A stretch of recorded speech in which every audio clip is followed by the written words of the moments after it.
Hey, everybody, and welcome back to a very, very special episode of Photographer Life Check. We have the incomparable Polly Irungu. No, I wanted to do that for you, your little.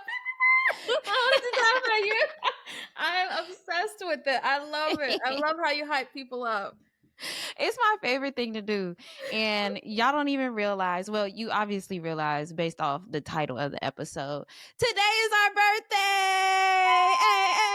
I can't believe it.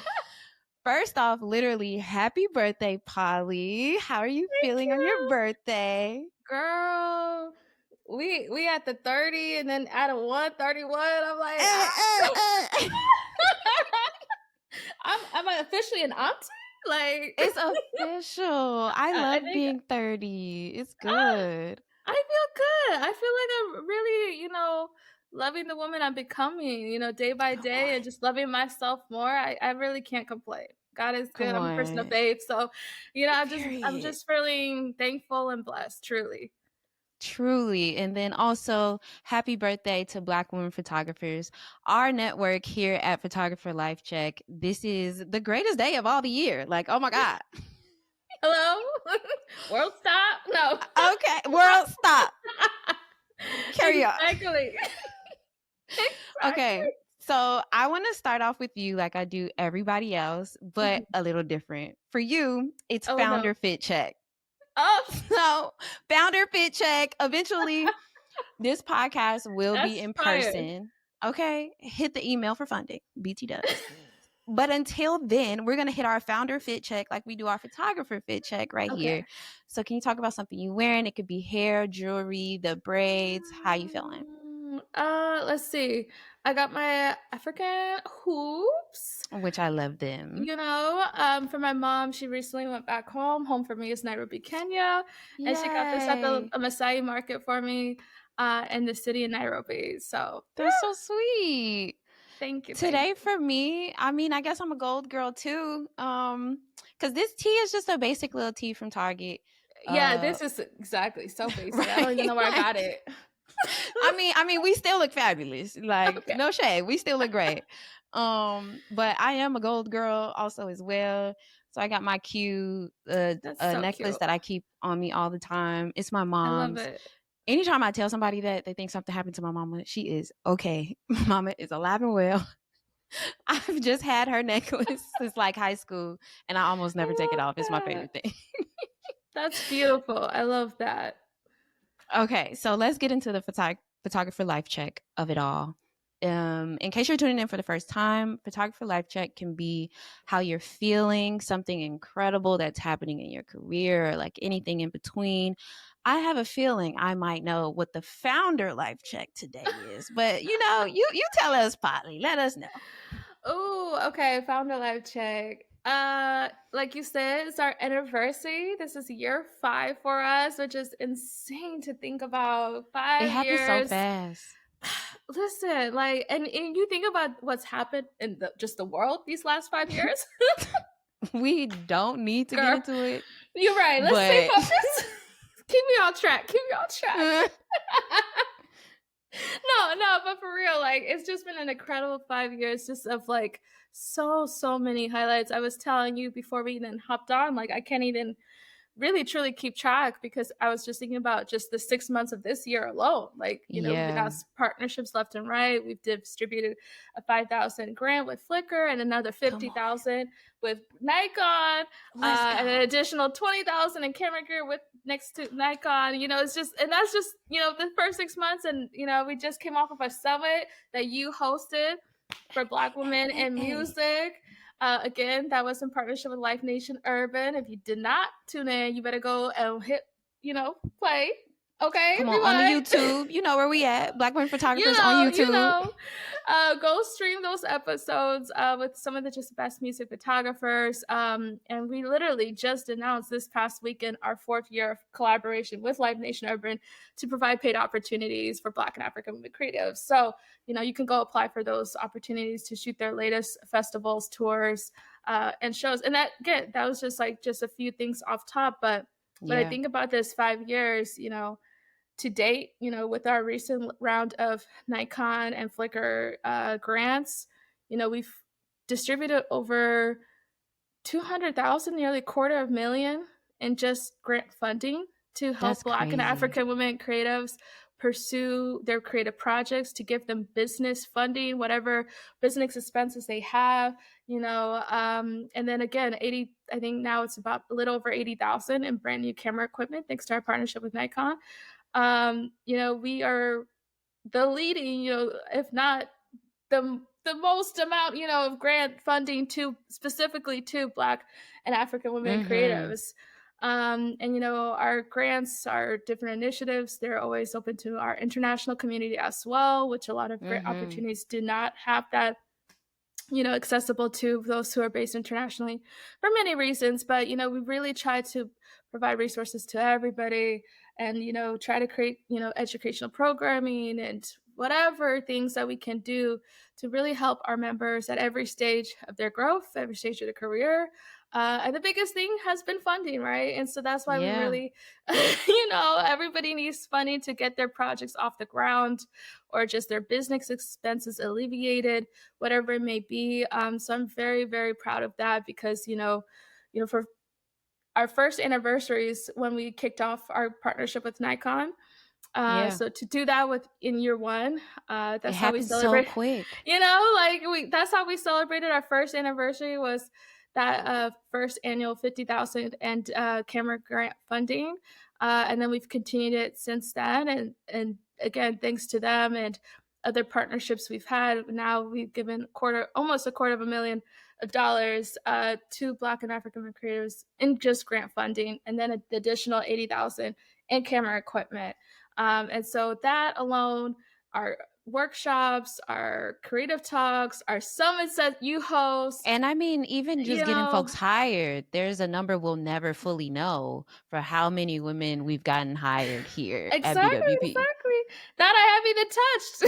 Exactly. I haven't even gotten to that part yet. The whole reason. Yeah. Okay, wait. We're getting ahead of ourselves.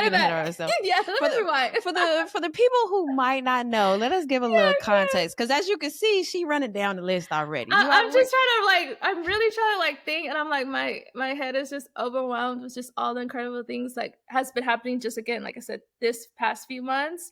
But yeah, when I think about the whole 5 years and as a whole, I really truly haven't even processed yet, because I'm the type of person that's always on the go.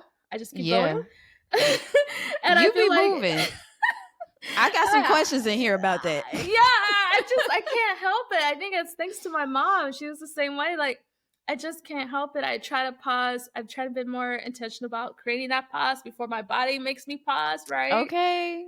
But when I think about it, again, I'll probably spend these next few days this week to really just sit still and really process what these 5 years have been. I started journaling a little bit of lessons I've learned as a founder. And it really just made me dang, so much has happened. But yeah, for those who don't know, I started the organization to get us hired. That was the first and foremost, the only goal was to get us hired. Everything else has just been a great cherry on top in that sense. When I started my journey as a photographer, I was back in Oregon at the University of Oregon, and I was studying journalism. And, I didn't know any other Black women photographers. I mean, I'm living in Oregon. For those who don't know, Oregon is a predominantly white state, right? Yeah. I went to Oregon got a little history too. So. It's not that many Black people there. Yeah, like you said, due to the history of the state. And so, yeah, I went to a predominantly white institution, but I went to my first NABJ conference, which stands for the National Association of Black Journalists. And I went to my first Black journalism conference. I was like, oh my God, here is a sea of Black journalists. And then I learned that there's Black women photojournalists and Black women photographers across the country. They are doing it. To see them, being able to have an actual career in the industry, it never dawned on to me that could be my career. Because I come from a very traditional immigrant background and wasn't seen as a traditional career in that sense. Right. That running joke of doctor, lawyer, engineer, etc. Right. Yeah, but And you came home like, I want to be a photographer. Okay, a photojournalist. I want to take photos, Mom. This is why you're sending me to school. Right. Like, no, I know she was looking at you like.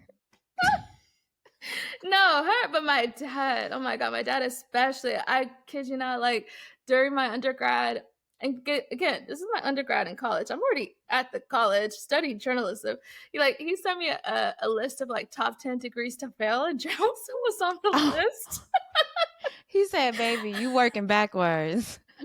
Like, are you really sure about this? I'm like, yeah, I'm already here, But I think that, I mean, from that, I take things like that as just fuel to the fire, right? Like, I really like, okay, I'll prove you wrong. I'll prove myself wrong type of energy. Like, that's the type of thing like that always like kicks like lights a fire under me. But yeah, so I was there at the conference. I was like, oh my God, like this is incredible. And so, Twitter, I'm calling it Twitter. It'll always be Twitter to me. It'll always be Twitter. It'll always be Twitter. Twitter was one of my favorite platforms at the time, and I made this Twitter list of Black women photographers to, just to follow for myself. I wasn't trying to think about an organization or anything. I was just creating that list for myself where I can have inspiration, see other Black women photographers doing it in their respective cities, here in the States and also internationally, to just keep me going where I was at. Fast forward, I graduate college with a degree in journalism, still doing photography on the side, right? Never figure out how to actually pursue that as a full-on career. Right. Just always been doing it on the side, right? Doing internships, fellowships. I get my first job in New York in social media for New York Public Radio, doing social media for one of the news programs there on NPR. Again, still doing my photography on the side outside of my 9 to 5. But here we are at this time where, COVID was looming, but all these protests were occurring during the Black Lives Matter movement at the peak of it. And, here I am in New York. And one of the editors, and just like the conversations I saw happening across the country, but even in the own newsroom I was working at, we're in New York, and I remember them hiring like 2 white, men photographers to document the protests. And I'm like, we're in New York City. And they couldn't, you couldn't find one. They did not know where to turn for Black photographers. And that was happening across the country here in the United States. And I was just like really baffled by that, because we're in like the biggest city. I think it's the biggest city in New York, right? Yeah. We're in a very large city. There's plenty of Black photographers, Black women photographers. And that, so then I tweeted out my Twitter list, like, okay, here are like literally 150 Black women photographers to follow and hire. I tweeted that out, again, not thinking anything of it, but just, sharing that as a resource to the conversations that were happening, but also part of the frustration I had inside just from what I experienced during my newsroom. And then that kind of garnered some traction. And then I started reaching out to the photographers on that Twitter list. Some were already reaching out to me. And I really just had a lot of conversation with some of the photographers, like just to gain a sense of like where they at in their journeys, and that they were feeling the same kind of sentiments I was feeling, like, trying to find community, trying to find opportunities, paid opportunities. How do I leave my 9 to 5 to do photography full time, right? Or am I always going to like try to juggle it all, right?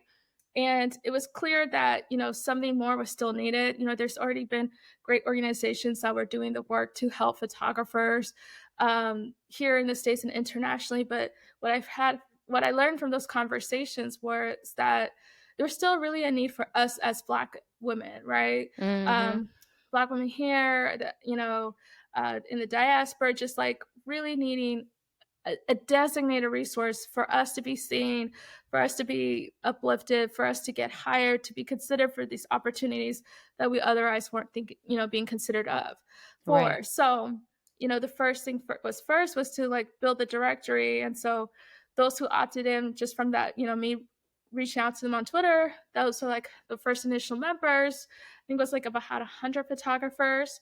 And then from there was, again, because, COVID-19, we didn't know how bad it could get at that time. Yeah. Right. And so it was still early on. And so but hearing from just what I've heard from the conversations, a lot of the Black women photographers, they weren't even getting work before COVID. Like they were already like out of work, not getting paid prior to the pandemic. And so I crowdsourced on Twitter, again, just tweeting at people from my timeline, from whoever really, whoever, could see my tweets. Basically, I was just tweeting at them, just trying to raise funds for a COVID-19 fund for Black women photographers here in the States and internationally. And just like tweeting, I was tweeting for like maybe like a month and a half straight. I was able to raise a little over $14,000 for Black women photographers who needed immediate relief just for the pandemic. It was just first come, first serve, out of good faith. And that really helps those who are just like, they just needed a bill paid or whatever immediate need that they need, whatever support that offered. Like it felt like a lifeline when, again, there were some resources out there for artists, but this was specifically for us. Right. And, I think that's what's just, really remarkable about the things that we've done and the opportunities and partnerships we've had, because it's like, even like I mentioned, our grant fund, like that is designed for you, for us, right? Like you already have a better chance of getting the grant because it's just for us. Like you immediately qualify. Right? Like we see you, we're here for you. We're just, we're designing these spaces, these opportunities for you, and based off of what we hear from our members, even like the conversations you host, like the reason you started this podcast, right? Like for just from what you've seen, for us to be seen, because like we mentioned on the summit, the most recent one for the music photographers, I think you said this perfectly, like a lot of our members don't even get invited to speak, right? For industry panels, for whatever it may be, they're not seen as experts in their field unless it's tied to something Black or whatever race related issue. But yes, we can be experts in music. Yes, we can be experts in food photography, whatever it may be. Like, yes, we want to be seen and, hired or, considered for whatever X opportunity. And so, yeah, I think that right there, again, was like the most immediate thing, was just to get us hired and then provide support because of just what I was seeing, what was needed at that time. And then it just, like you said earlier, snowballed. It snowballed into this incredible community and resource. Yeah. I feel like I've mentioned definitely on the summit. I don't know if I mentioned here on the podcast, but Black women photographers is in over 60 countries. There's thousands of members. We talk, we communicate, and we have the million of resources that Polly just listed, of these things that we've been doing for 5 years, all led by Polly. Like, it's an incredible feat that you have managed to maintain this thing for 5 years. I mean, it's, I think about it. I think the biggest thing that pops out is, like you said, it's like the 5-year thing is like, it's, you could do something on and off. It's like how people, for example, New Year starts, they have their New Year's resolution. They want to go to the gym. Yeah. So they sign up for the gym. They're in there maybe the first 2 weeks, and then they forget. They, they sidetrack, whatever it may be. Maybe spring looms. Okay, 3 months in, I haven't been to the gym yet. And then they go to the gym. Summer's approaching. Okay, let me go to the gym. And then fall, they don't go to the gym. And then winter, like, oh shoot, summer bodies are made in the winter. Right. I can tap in now. Let me restart the process. But it's like, no, we weren't doing that. It's not like it was a New Year's resolution for us. Like, we were in the gym every day doing this work tirelessly. Yeah. When, again, thinking about the climate we're in now, when things are like, DEI related things or whatever, things that are designed for Black people, for Black and brown. I mean, here in the States, but also globally, like, there's a lot of efforts that are being cut, slashed, right? Like, a lot of opportunities that existed or were born during the pandemic no longer exist now, right? And it's a lot of things, but for me, it's just like, okay, regardless of what's happening, like, we are here because we care, and we're gonna always show up and do this work regardless whatever things are happening in the cultural context or whatever. Right? Like, we are, I think one reason why it's been so successful is because, not just because of us, me, whoever, you know, behind the scenes, like constantly doing the work. But also because I feel like our members are just that special. They are constantly also doing the work, showing up for themselves, showing up for their fellow members. You know, one of the ways we communicate is through Slack. And, you know, I see people posting job opportunities, people saying like, hey, something came up, you know, I'm looking for somebody to cover this. Sharing, you know, resources or giving input in the advice channel for somebody who asked a question, who needs help navigating an issue, whether it's like, how do I, you know, negotiate this rate or whatever, or how do I respond to this client? You know, I see that, and you know that I'm not running that. Like, you know, I'm not telling it's people a to, group full of you know, people taking initiative yeah, since the early days. exactly. It's like I'm not telling people to respond to, you know, somebody's question or whatever. People are organically doing that on their own because they too believe in this mission. They believe in each other.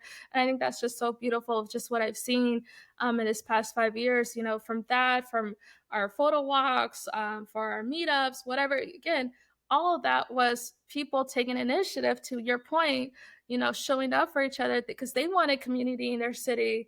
They wanted to meet other Black women photographers that they didn't even know were around in the city. A lot of the times, like our meetups were the first time, you know, other Black women photographers met other Black women photographers. It was crazy. Like, you know, and I think it's just so beautiful to witness because it's like, yeah, like, okay, you know, I started this organization, you know, I could be the face of it, so to speak, but like, I really see it as more so as like a collective thing, right? Like we all collectively are here showing up and doing this work tirelessly when, you know, things are being stripped away, when again, funding is being cut, when people aren't thinking about us because it's July, it's not February, right? It's not March, right? It's not October if you're in London. Black History Month is in October for those who are in London, like in the UK. You know, it's like it's not, you know, some identity-based month. No, we are here doing it 24/7, all year 365. You know what I mean? Like we're here every month, every week, whatever, you know, doing this work and really, again, trying to provide, you know, some tangible resources to our members, and our members are in return seeing the effort we have in the work we're doing, and then they put in that same effort to like pour back into the community, which is truly beautiful. I think now is definitely the time to go harder, and I think Photographer Life Check dropped kind of at a time perfect for that, where I think a lot of creatives in general got a little nervous about all the cutbacks for DEI or just in general how much got cut back from creatives, especially Black or Black women creatives. But like I said, it's a time to go harder. So why not keep going? Why not stay dedicated? And also what you said earlier, just about we all being in different countries, that reminds me some of these first conversations we have, and I mean still to this day, we're dealing with people in time zones far apart, and we would be hosting conversations where it's 3:00 in the morning for someone, and they're still on, like at the time we were on Zoom, and they're still on there, and we're still talking and still like, hey, I have something to offer, or I want to digest, I want to take it all in. And that's the kind of dedication we talking about. Like, no, we literally pull up. it's insane. It's literally that. I also remember I've taken 3 a.m., 4 a.m. business meetings. You know, like, you know, to try to get these partnerships for our international members and for our community in a whole. Like, yeah, like it's insane. Like it really is. I think it's just beautiful. I think that, like you said, it's just a testimony to how dedicated everybody is to seeing this grow and thrive. So since it all kind of fell into place like this, do you feel like there was one moment that was a surprising challenge, or were all the challenges the ones that you expected? Oh, Chrissy. That's a whole nother podcast. Talking about ain't enough time. Oh my God. Talking about the challenges. Oh my goodness. Again, like so many. But I think what surprised me the most, I think, about it all is just where I think where allies and people who've shown up to support the organization who don't identify as, as a Black woman photographer, or, here in the States or internationally, those who do not identify as such, but truly, truly see why this work is important, why this, organization, the mission is important, and see, the critical work we've been doing, consistently. Like, they see that and they want to support. They want to see how they can help. They want to rally up their, their news desk, their photo room, their whatever, right? They want to offer, partnerships or whatever it may be, or, even just like reviewing portfolios for our members. I think that to me has just been incredible. I mean, for example, I mentioned how our first anniversary in 2021, how we celebrated was announcing our partnership with Nikon to do this annual grant fund. And, that wouldn't have happened without this music photographer named Todd Oyoung. And he's incredible. Shout out to Todd. I love Todd. He's incredible. Like, he's based in music. He's based in New York. And he does music, and he's a Nikon ambassador. And literally, I tweeted at him because, again, this was around the pandemic and the Black Lives Matter movement, and he wanted to offer support to like Black photographers, and just be a resource to whoever needed that. And I tweeted at him, and then we had the conversation, and then he connected me to the people at Nikon, and from there it's just like it blossomed into this beautiful partnership. And a relationship that, we are doing like life-changing work. Like, that one introduction has now, again, like I said, nearly $250,000 in grant funding through that partnership. And then even through Getty Images and Flickr and SmugMug, and other smaller grants that we've had, has been able to tally up to that, in just 5 years, which is insane to think about. And so I think for me, it's like seeing where support can come from. I think as photographers, we're so used to doing things alone. It's very individualistic, the work that we do at times. But what I've realized when, being a founder, like, I can't do this alone. I really cannot. I cannot. It really takes a village. It takes, members, like you said earlier, showing up, for each other. It takes, these allies. It takes, so many different things, so many moving parts, but at the grand scheme of things, the grand scheme of things is like, it's that village, right? And so for me, it's just being able to see like all these people who are truly, genuinely just want to see us, succeed, see us get, fair shots, see us having just like be on the same like starting line, right? Right, like some real just, equity, like just they want to generally just see that for us, even if it doesn't benefit them. They know how beneficial it is to the industry at large and why this matters. And that's how it benefits them, and it's good to be in community with people like that. Exactly. And so seeing that and seeing different people behind these different brands who really understand that, to your point, and like shown up and supported us. Like Adobe, for one, is one of the first brands that supported us. They support our annual BWP Summit that you host. Adobe Photoshop and Lightroom, like what, like the biggest, like I think they are the they have to they are the leading photo editing software for photographers and creatives. And they believed in the mission from day one, and they consistently support us, again, when they don't have to be, right, because others have stopped doing their initiatives. They continue, and I think it's just so powerful. Again, so for me, it's just seeing that allyship, seeing where people from all corners of this globe emailing me or whatever, just offering support to our community is just something I was not expecting. I really wasn't. And so I think that has been one of the most surprising, like, but in a great way, like, things. But in terms of challenges, again, hit me up when you want to do round 2. Episode 2. We gonna have part 2. Let me know. Well, and I mean, that's okay, because I think one of the challenges is, girl, how you get your rest. Because, I mean, I guess we should have said this at the top, but not only is Polly our founder, but She is also now the current photographer for Governor Westmore in Maryland, the former former first photo editor. That's a mouthful. For Vice President Kamala Harris, and also an incredible photographer and journalist in her own right. Like, when do you sleep? When do you take breaks? When do you eat? How are you doing this?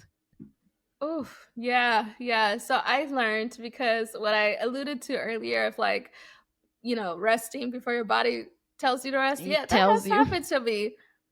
Like I've burnt out like before, and I truly am trying not to get to that place again. I think I finally found myself in a good rhythm where I'm not. Nice. Burning out, I can like start to feel like, okay, maybe I am doing too much, right? Like, and I can start I can start feeling that. Like I could kind of sense it now, and I've hit a pause. I lean on people, community. I admit I have a trouble doing that, because shout out to my mom, who raised us to be very independent women, but like a little too independent. A little too independent. It's like, oh, I could just do it myself. No. Lean on community, lean on people. Ask a friend, phone a friend. Come on, like lean on your village, your people, your community. And in return, they will be there and show up for you if you are, showing up for them. But like, I think early on, so with the organization, like you said, it had tremendous growth right from the beginning. But what people don't realize, like I've always been working a full-time job when building this organization. I've never not been working a full-time job. And at the very beginning, I was working multiple jobs, actually. And I think for me, that was a lot, but also because, when you're building something, there's all these costs and things they don't account for, you don't think about.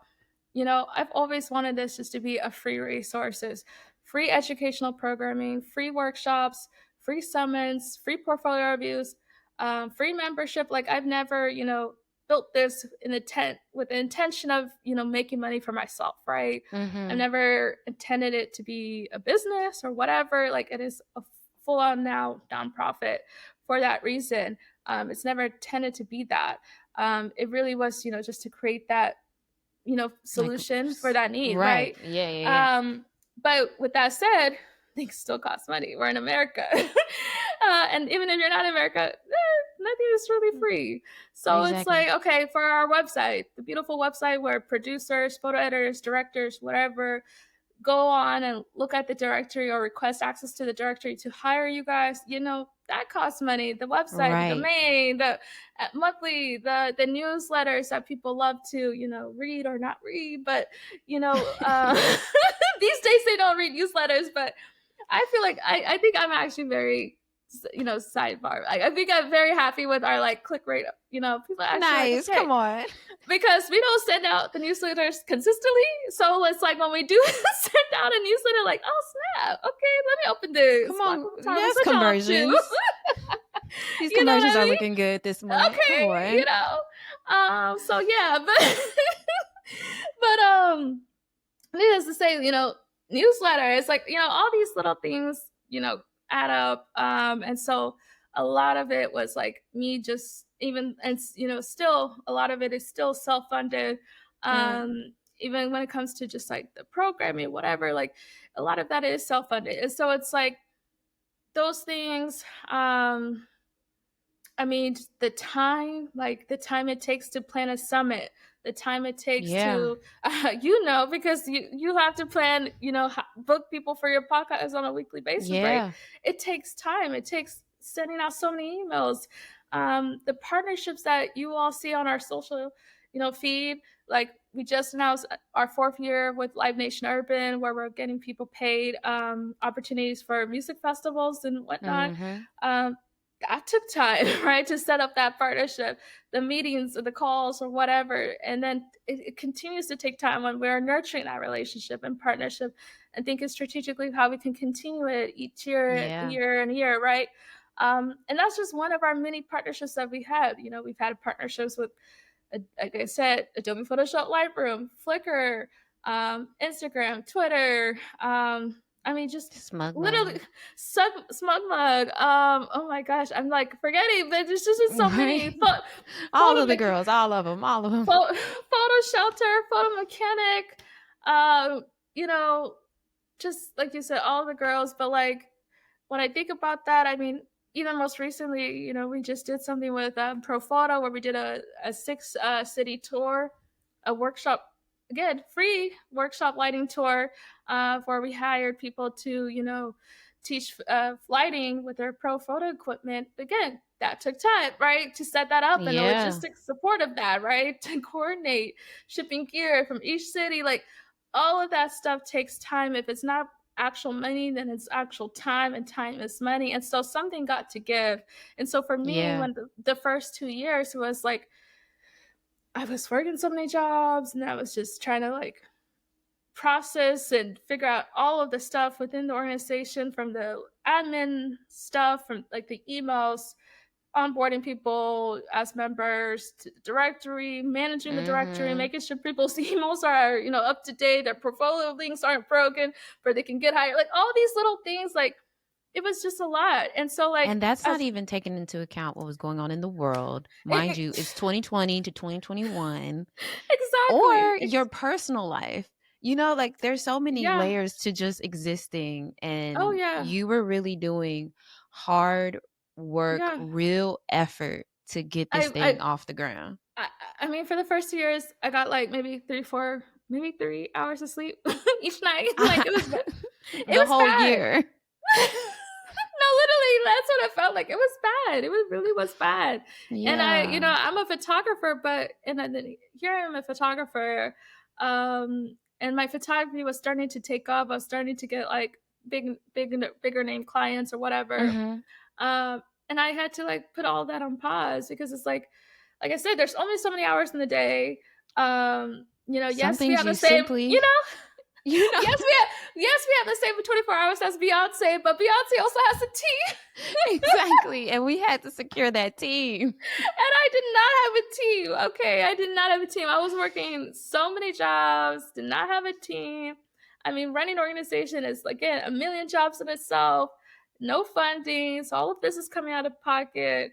And all of this also is like this specific type of organization. You're advocating for people a lot. So that's like emotional weight too. Oh, man. And it was that's hard. just a lot. That's a lot to deal with. It was. It really was. I was doing meetings with, you know, potential partners who are based internationally, like, again, at 2 or 3 a.m., whatever, Eastern time, like on my time zone. Like, I was doing whatever it took. You know, I was even you know, taking calls with our members, trying to give them advice about their journeys, like really just being hands-on, very, very hands-on, maybe too hands-on, because it was just taking so much time out of my day, that my photography was put on the back burner. So like for those first 2 years, I wasn't actively taking photos. You know, and it's like, here I am, you know, also a photographer trying to also grow my career, and I had to put that on pause. I couldn't, because of how quickly the organization was growing, how invested emotionally, and all of the, you know, things that you can be invested in, just to really see it grow, see us grow, and really see us, you know, take space in where I felt like we weren't taking space. And all the pieces eventually started to fall together, come together, which, you know, is beautiful. But, you know, like you said, that in early initial point, that was hard. A lot going on. That was a lot. It really was. I'm grateful you figured out how to like come back to yourself and like still checking in with yourself now, so that we don't get another burnout. I mean, it's a very human thing to be experiencing, and you dedicated so much of your time and literal life to this organization. And even though you had to put your photography on hold, I think just the development of BWP clearly supported the next part of your personal photography journey in working for the White House or Governor Westmore now. And I'm wondering if any of this was ever a part of like little Polly's dream. Like, did she always want to work for the White House? Did she always want to find this community? Who did she want to be? What did she want to do? Oh man, great question. No, none of this was any to keep it simple. No. Little Polly wanted to work for the National Geographic as a photographer. Oh yes. You know, like I love to travel. I love to do storytelling of all forms. And, you know, photography and writing is like my choice of medium. And yeah, I that was like little Polly's dream. But like as you grow older, whatever, like obviously, you know, dreams evolve. Yeah. And working at the White House was not on any grand scheme plan. It really was not. And I think it's just beautiful to see that, you know, especially I think here living in the US, what dreams are possible, even when you didn't think were possible, right? Like, yeah. It never dawned on me that a Black woman photographer could be working at the White House. And then I learned about Sharon Farmer, who was the first Black woman photographer working at the White House. Ooh, and then followed by Cameron Smith, who was my colleague, and then myself. Only 3 Black women photographers in the White House, period. My colleague. That's crazy. My colleague. I'm definitely adding them to the list so we can look up these goats. You know what I'm saying? So it's just like thinking about that, like, wow, you know, only 3 of us in the history of the White House's history, whatever that was, right? Documenting history, only 3 of us who've been able to do that from our unique perspectives. Me, you know, as a Black and also African woman, Cameron as a Black woman, like Sharon Farmer as a Black woman. And Sharon Farmer was also the first, you know, to be the director of the White House Photography Office, first African-American and first woman, like African-American woman. Like, it's just, you know. You made history, girl. Yeah, but it's also just like, again, it's baffling to think, you know, when you think, first you never thought you could be in that space. And when you are in that space and you think about, wow, so few of us have been in that space, it really is like baffling to think about. You know, and that time ended for me 6 months ago. So these past 6 months, I haven't even fully processed what I, you know, partook in the past 3 years. I joined in 22. And so it really is, I think, again, a testament to what can happen when you just are consistently doing the work. So yeah, like I took those 2 years off of being actively shooting, but I was still brushing up on different parts of my skill set. I mentioned like at the time I was working at New York Public Radio, doing social media. At that time, I felt like I was ready to do a pivot. Like, one thing I always tell people, whenever you want to pivot. Like, life is too like grand, like, and beautiful. Like, you can pivot, you can do whatever, you can jumpstart, you can. If you are listening to this podcast and you're not a photographer and you want to be a photographer, pick up a camera. Like, literally, just like do it. Just start. Do it. Like, literally, just start. You know, just do the thing, right? And so for me, it's like I wanted to know what it took to be a photo editor because I wanted to know what it took to be hired as a photographer, and then also for my members in the organization, what it took for them to be, you know, to stand out amongst the sea of photographers, you know, what are editors looking for? And so I really wanted to learn that. And so I was like, you know what? I'm going to start applying for photo editor roles. Okay. I didn't get any photo editor roles. I had to then start applying for photo editor internships and fellowships. Okay. So I left a full-time job in the pandemic to become a photo editor fellow, which is basically like an intern for The Intercept. It was only 3 months. They thought I was crazy, but they still believed in me, gave me a shot. Like, they were like, "Are you sure? You know, we don't have a job for you after this." Right. I know what I'm doing. Don't worry about it. I know. You know, you really sometimes you gotta just take that leap and bet on yourself. And luckily, I knew like worst case scenario, like I could live with my mom, I could live at home. I'm fortunate to have that, so I'll be okay in that sense. Like, at least I'll have a house. Everything else, right? The ground. At least I'll have a roof under me. But anyways, I applied, got the fellowship, and then from there, I started doing other freelance photo editing roles. You know, I joined being transfers. We present vertical as a freelance photo editor, and just started doing other freelance photo editor contracts, which then in a few years, like 2-3 years later, led me to the White House as the first, official photo editor, the only photo editor for the vice president. And so from there, being able to do that, I came in as a photo editor, but I'm fortunate that that team was so great. Adam and Lawrence, who are like our direct supervisors. Adam was our chief photographer. Lawrence was the vice president's chief photographer. And being able to work under them and being able to then also be a photographer within the Biden-Harris administration, like that was just also incredible, because I never thought, like I told you, when I went to my first journalism conference, I never thought, oh, one day I'll be a photojournalist and I'll be documenting history, the first Black and South Asian woman vice president. No, that was never a part of it. Like, never thought of that would ever come to be, or even that I would still remain in the public service, and be one of the photographers for the office of Governor Westmore. Like, again, not on my vision board or anything of that nature, but for me, what's been at the core of it all has been storytelling, has been photography, has been, just capturing the moment, whatever that moment is. And for me, these past few years have been like historical moments, being able to capture and edit those historical moments. But like, yeah, for whatever comes next, it will always include some form of storytelling, whether it's here in the States, whether it's for another administration, whether it's based internationally. I don't know. I'm really just open to it all. Or I think the more open you are to where life could take you, I think that's where, if you're not stuck on a certain end goal, then you will have more, like, you will just naturally adapt and just let life take its course. I think that's when it's magical. You know what I mean? Yeah, like that, it really is. Just like, don't be so stuck on the specific end goal, because then you'll be missing out what maybe at this curve, might be at this turn, whatever, right? And I think that's just, like you said, it's just magical, it's beautiful. And I'm like, I'm still young. Right. I'm still young, so I'm just gonna go with the ebbs and flows of life and see where my next chapter will take me. I have no idea what that was looking like yet. I can't tell you what I'll be doing 5 years from now. I just again know it'll be some form of storytelling, but also some sort of really hopefully traveling, and then truly always advocating for us in all the forums, right? Yeah. So I just know that will be in my next chapter. Can we dream out loud a little bit though? Since you brought up like the next 5 years.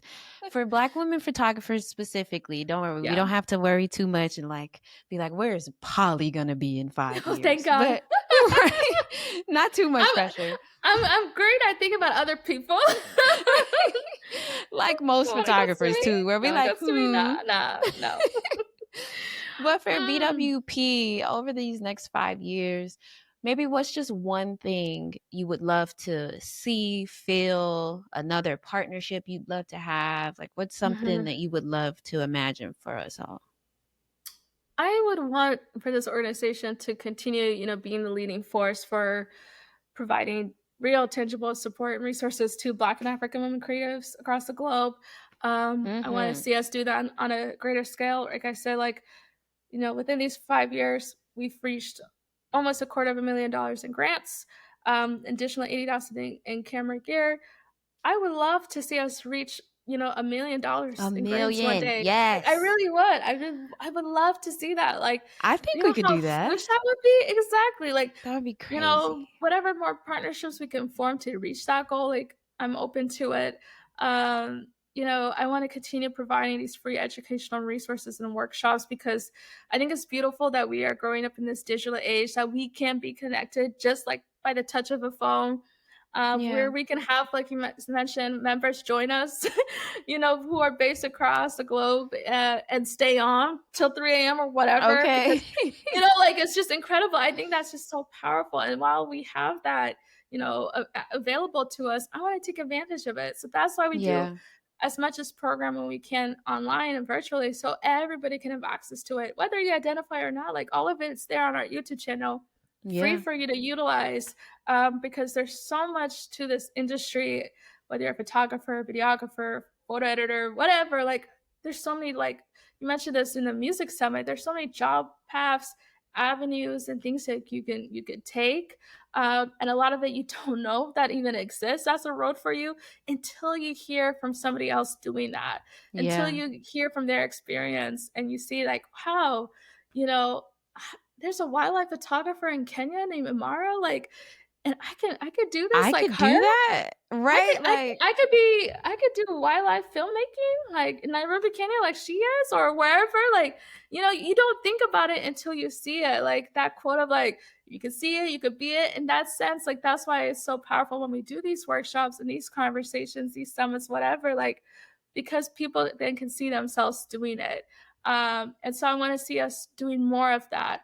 You know, we're gonna be kicking off different summits throughout this year, focused on different niches, you know, just to like, again, meet our community where they're at and see like, okay, we have a lot of music photographers in our community, and so here are some of the best photographers. Learn from them, try and avoid some of the mistakes they, you know, had, get their gear list, like, you know, whatever. Like, I want to just continue doing more of that.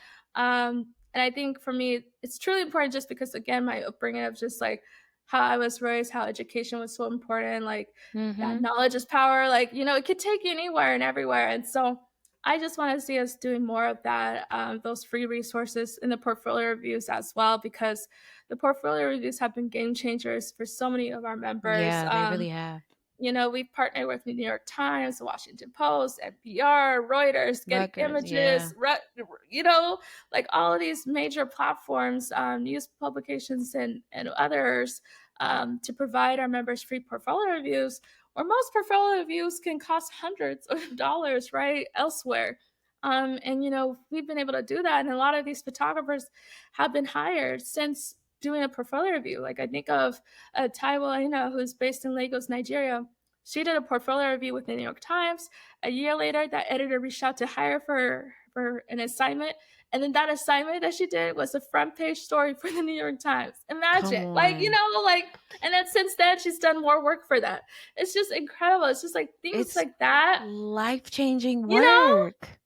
Now she can say, like, she's a regular contributor to the New York Times. And that's several of our members, you know, who are regular contributors for the New York Times and other outlets. And so for me, it's like, I want us to continue doing that. But in my head, I'm like, okay, how can we make that even on a greater scale? Like, what does that look like? Do we start taking some of these things, you know, in person? I don't know. Because part of me is like, you know, even like you were mentioning like the podcast doing it in person, but even the summit, I've thought about like doing our summits in person. That would be incredible, just to have that in-person community on a greater scale. But then it's like, we could do it in person. There goes, you know, again, more costs and resources that, you know, you got to account for. And then it's like, okay, how can we hold it and still keep it free? That would be almost virtually impossible. It really would. And then how do we get people, you know, who have been streaming, you know, internationally, how do they get to enjoy the experience when they're not able to, you know, join in person? You know, it's all these different things, but those are the kind of stuff that I'm thinking about. Okay, like what would that look like? You know, maybe 5 years from now, 10 years from now, whatever. But truly, at the end of the day, it's just providing Black and African women creatives, you know, the resources, the community, the opportunities, just greater scales. That's just what I want to see us for the future. I think it's completely possible. I think in the way that I would love to dream out loud with you in this moment is to see more in-person BWP things. I would love to see BWP at festivals for speaking engagements, or I just learned about a photography festival out in LA that just started this year, I think. Things like that, where it's like, you know, it would be beautiful to have a collective, you know, just pull up, a couple members just pull up or be part of it. And I think the partnerships and the sponsorships will definitely come. I mean, our portfolio is crazy. Right? Hey, come on, y'all know where to find us. Okay, hit the line. Polly at blackwomenphotographers.com. Send me an email. Send an email to partnerships@blackwomenphotographers.com and hit up the partnerships team. Like, come on. You know? Please. But I completely agree. I love the fact that free resources has been a part of the mission since day one for you and then the team as it has grown. I think that's so important because funding is typically the barrier for any creative, but especially creatives like us, where, you know, we are working hard to just get to the door, let alone through the door. And the fact that we have all of these free resources is completely invaluable and clearly has already changed so many lives, hundreds, if not thousands of lives already. So I love that. Thank you for dreaming out loud with me. Oh, anytime. Yes, this feels like a good place to take a break. So we'll be right back. Today's episode is brought to you by Art House, the first Black-owned film lab in the city of Los Angeles. All my photography homies love Art House because they specialize in C41, black and white, E6, and ECN2 processing for both 35mm and medium format film, all while using a custom-built cinema scanner to get you those stunning movie quality stills. So go pick up and drop off a roll at their new location in Chinatown and check them out at arthousefilmlab.com or arthousefilmlab on IG and tell them we sent you. I want to take this intermission to just drop a couple more gems. I mean, we're getting all deep into it. And Polly already mentioned so much of what we have done, but I just want to reiterate, BWP Collective is a global directory and database. We have a fully functioning database for people who are looking to hire Black women photographers or Black non-binary photographers and find where they are, the type of photography that they do. It's a full fleshed out system. And we have thousands of members in over 60 countries. So we could be worldwide. If you're looking for someone in London, in Lagos, or in Los Angeles, we got you. You see how I did that? I didn't even mean to do that on purpose, but you know what I'm saying? I be rapping sometimes. But as Polly mentioned, we have distributed over $200,000 in financial grants to Black creatives worldwide, specifically, and distributed over 100K in camera gear. Shout out to all our partnerships. Speaking of partnerships, let me just shout out some of the things we've done. So Polly earlier, she mentioned that we had free portfolio reviews. I benefited from one of those portfolio reviews, and we don't mess around. Like, we've gotten portfolio reviews from people at Getty, NPR, Washington Post, New York Times, the list goes on. And we've also gotten members hired or discovered from those same companies and other brands like Photoville, Adobe, Capture One. In fact, with Capture One, we distributed over 100 free licenses for Capture One. I also benefited from that a couple of years ago. We've also partnered with people like Essence Fest, B&H Photo. Waco Theater Center was a great one because they hosted a group exhibit here in LA a couple years ago. And our previous guests, Alexis Hunley and Sade India, and probably Samo, were all a part of it. We've also worked with so many more brands, but just to name a few more: Visco, NASDAQ, Live Nation Urban, of course, Afropunk, Tracktown USA, World Athletics. Like, the list goes on and on. So many of our members have shot at multiple festivals like Dreamville Fest. And specifically, like, the partnership was built so that we can co-collaborate together in that way.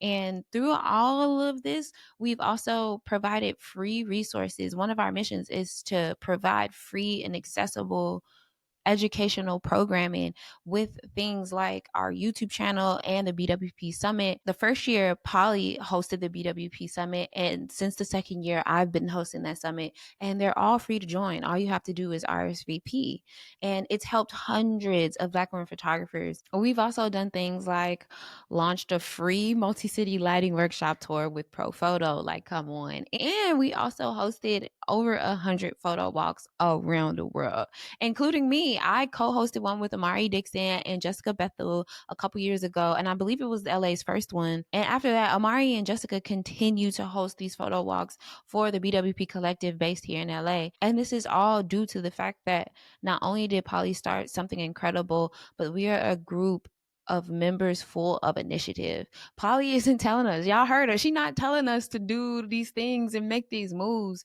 We saw a woman with great ambition and great passion, and we were all like, okay, how can we participate? And not only participate, how can we add to this? How can we make it expand?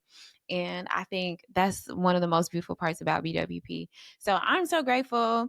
And I just want to say another happy birthday to Polly and happy birthday to BWP. I'm so happy to be in this community. And I guess now we can get back to the show. And we're back. Okay, so these last few segments are some of my faves of the whole show. The first one being photographs not taken. So for those who don't know, the question is, what's your favorite photograph you wish you would have taken? I have this thought all the time. There are photographs I never took for various reasons that live with me all the time. And so on one hand, I just always want to know what other image makers are thinking about, what is constantly in your mind.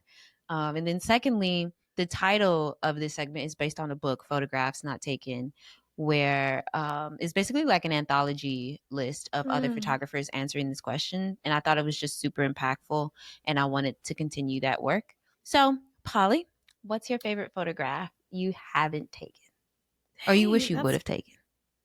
No, that's such a great, profound question. I think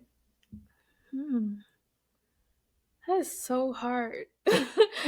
because for me it's like, as image makers, there's so many moments we see. I mean, we're just constantly being flooded with images, right? And then also then to just like go out in the world and look up from your phones, right? And then see the images.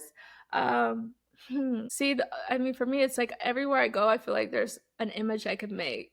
And so for me it's like I think for me it's like trying and shut that brain off, right?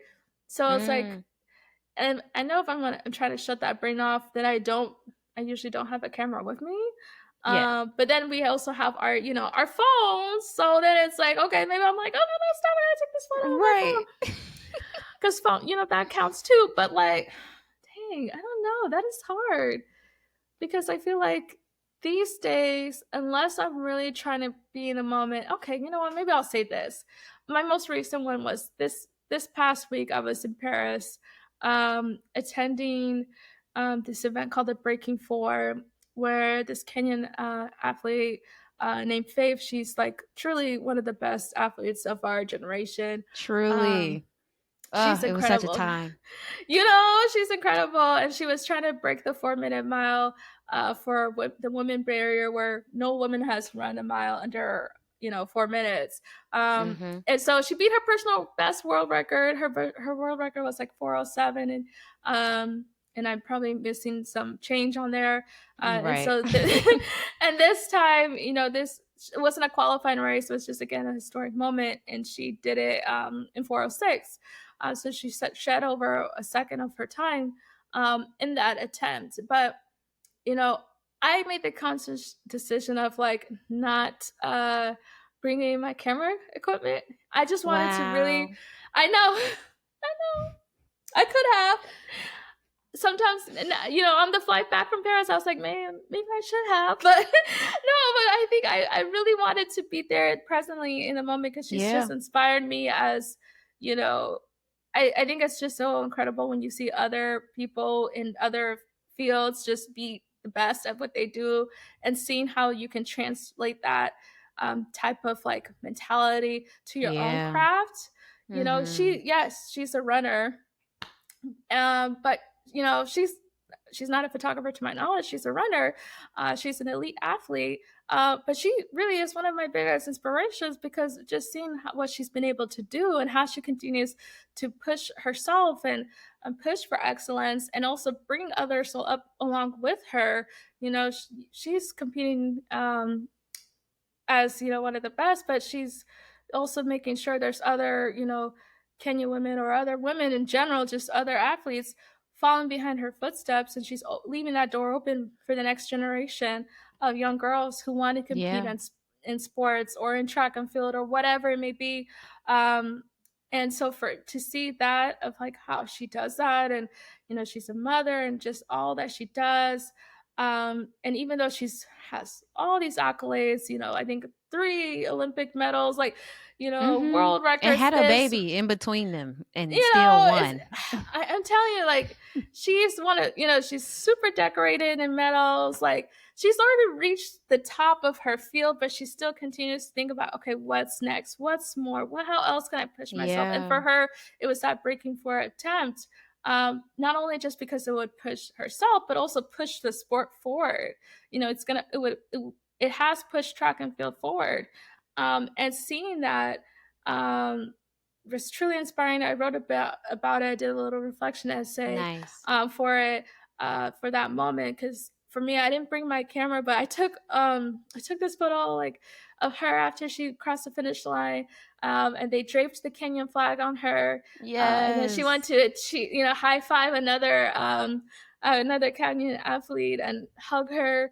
And I took it on my phone. I'm just, dang, it looks so good. That moment was there. I captured it perfectly, like, because then I was in the crowd in the stands, and there was like people waving their Kenya flags, and so I like framed it where it's like it's her and the Kenya flag framed underneath, like on top of her, and it's such a beautiful moment. And I'm like, it looks, you can tell it's a great shot on my phone, but it could have been better shot if I had actual, camera equipment. So, for me, it's like, okay, it's like one of those moments like, dang, I wish I had my camera, because all the emotion I saw from the stands and that bird's eye view, like, I could only imagine what it would look like if I actually had my gear with me. But I think for me is, again, I've been trying to do better of like being intentional, like being in the moment for things where I don't have to be a photographer at. Like, okay, I could just be there as a person and enjoy that and be inspired by that, and that's okay. I don't need to have a professional photo of that. So for me, I think that's the moment to answer your question. That's so real. I mean, it's hard to choose sometimes. I do that sometimes, and then when I leave, I'm like, dang, I wish I would have got a photo of that thing or this moment or something like that. It's so cool that you were there, though, to be able to document that, to see that, and to feel that energy. I completely agree. She's such an incredible athlete. I don't follow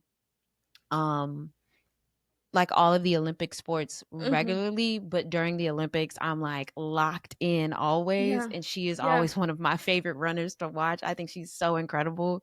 Truly. And to do something like this, I think even though it was still an attempt and she wasn't necessarily successful in that attempt, she still shaved off a second, which might not sound like much for somebody who runs slowly. But when you run at her level, that's a crazy amount of time and years worth of dedication in order to accomplish. So shout out to Faith. And also, I love this. This is probably one of my favorite photographs not taken. Like, and I think like you were talking about feeling the energy. Like, I don't think I would have, when you're like shooting, you're like, you're observing and you're like, quickly, like whatever, but and like locked in. You're locked in. You're not necessarily feeling the crowd. You see that in your photos, but you're not fully present in that way where you can, I think, be locked in other aspects of it all. So for me, I was like, okay, I'm gonna say I'm happy with not carrying my gear right now, but on the flight. When I was scrolling through, I was like, oh my God, these would have been incredible photos. That's so real. Yeah. Speaking of the gear, the next segment is the gear don't matter, but I like this segment because, the main thing folks always say about photographers is like, oh, what camera are you using? What camera are you using? Plenty of people assume the gear makes the image, and that isn't entirely true. But we do love our gear. It's the tools in which we are able to express ourselves creatively. So I would love to know, what's your favorite piece of equipment that you use? And it doesn't have to be a camera. It can be, but it doesn't have to be. I love that. I think, I'm sure people mentioned this, the Nifty 50. I think that lens like has gotten me through so much. Truly, like, us all. Like that was like my first lens, like outside of the standard kit lens that I ever purchased. I was like, oh my God. And I think it's the one that like I've had the longest. Yeah. Because I mean, it's a good choice. Like, it's called Nifty 50 for a reason. Like I don't have much of, I really don't shoot with a lot, right? And so for me, it's like I keep the same equipment for a long period of time. I don't have many bodies or whatever. I just have 2 bodies, 2 lenses. I'm very simple in that format. Like one day I'll be able to build out my gear locker more, hopefully. But like you said, if you have the eye, you can get the job done. And my gear. But then, like you said, there is a time where you need to upgrade. But for me, I'm good right now. I'm good with what I have. So. Yeah. Beautiful. Yeah. Shout out to that Nifty 50 for holding us all down. And our last segment is called Shoot Your Shot. So Ooh. I would love to know, it could be poly only related, or it could be BWP related, because it's both of y'all birthdays. So, you know, whoever you want to talk about. Who is somebody or company you would love to photograph for or partner with if you're doing BWP? Oh my gosh. I would love for myself to do a tour. Like, I would love to go on a music tour. Yes, like, I would love to do that. You okay, know, I need to know who. We have to manifest this. Which artist? Who do you want to go? Oh my god. Oh my god. I think for me, it's like, okay, there's like some of like the big name, like, you know, African artists out right now. That have been dominating the scene for some time, doing the work, and like, oh my god, that I'm tempted to say their names to do right, but then also part of me is like, little me who grew up in Kansas in the Midwest, like, I would also follow somebody who's like not as known, and document their journey and see where that takes them, and maybe they blow up, maybe they don't, maybe they're just like a local favorite. Like, who, like, for me, that doesn't matter to me, right? I would just love to experience that, the moments that you don't see, you know, leading up to the part where they get to the stage, whether it's like the quiet moments on the tour bus, whether it's like in their dressing room, whatever it may be, like those quiet moments, like love, especially when you can see a different side of a person. You know, what gets them going, what, you know, who's their team, like whatever, just capturing those moments in documentary style. I would love to do so. You know, honestly, the music is something that inspired me, because like I first started as a music photographer and then I stopped. So yeah, so like that, like the summit, like reignited like that curiosity in me, like, okay, you know, what would that look like following an artist?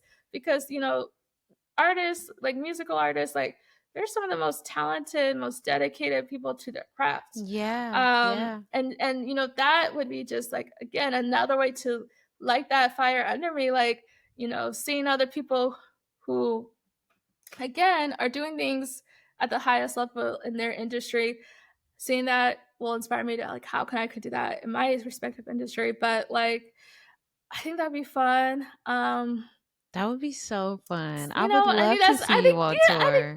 I think that's some of the work that you would have to do when you're young and you don't have you have the energy, right? but also if you don't, you know, if you don't have any children or whatever, like I don't have any of that, so it's like, well, just go. I can live from my backpack. I know it's not glamorous. I've talked to a lot of music photographers. I heard from our conversations at the summit, like, it's not glamorous being on tour. It's a lot. It's draining. It's taxing being on the road. But I think that would be exciting.